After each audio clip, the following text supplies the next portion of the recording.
pas arrivés. D'ailleurs, les élus dont je fais partie n'arrivent pas non plus à se faire entendre. Donc les zadistes sont venus.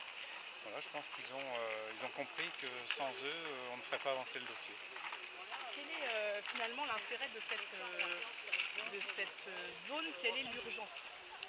Alors, les zadistes ont estimé qu'il était urgent de venir avant que les travaux ne commencent. Depuis quelques mois, les associations, les citoyens, les élus disent si vous ne nous entendez pas à propos des porteurs de ce projet, vous verrez que la situation risque de dégénérer.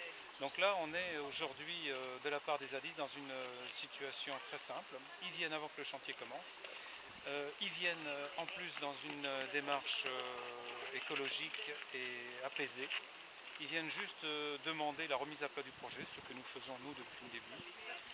On les entend, on les comprend et que ce soit donc les citoyens, les associations ou les élus opposés, on les soutient dans leur démarche.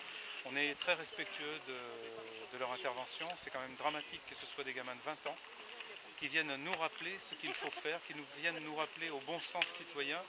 C'est un projet à 87 millions d'euros et c'est peut-être ces jeunes qui vont nous éviter de gaspiller ces 87 millions d'euros. Ils sont en train de nous demander de prendre nos responsabilités. Eh bien, prenons-les, entendons-les et essayons de ramener à la raison ces élus qui portent ce projet, un projet qui n'a aucune cohérence environnementale, sanitaire, une gabegie financière. On est dans l'exemple vivant d'un grand projet inutile et imposé, le fameux GP2I. Si on décortique ce projet... Justement, est-ce que de manière assez synthétique, vous pouvez me dire quels sont les points dans le projet en l'état qui motivent votre mobilisation? Le projet, c'est un vieux projet, hein, c'est un projet qui est dans les cartons depuis 9 ans, qui n'a tenu compte en aucun cas de l'évolution des techniques de tri, de l'évolution de la société surtout.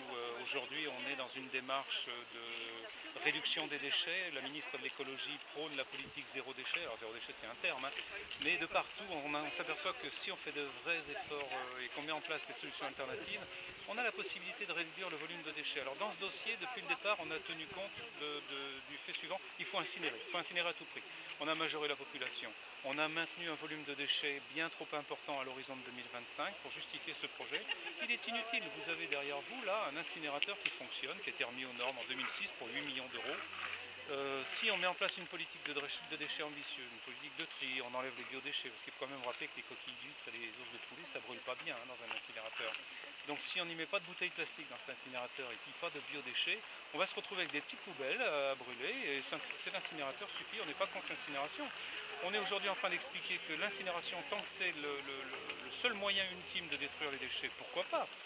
Mais mettons en place cette politique de réduction des déchets, une politique ambitieuse, hein, mais il faut des élus qui y croient. Hein. Il ne faut pas des élus qui baissent les bras et qui baissent la tête.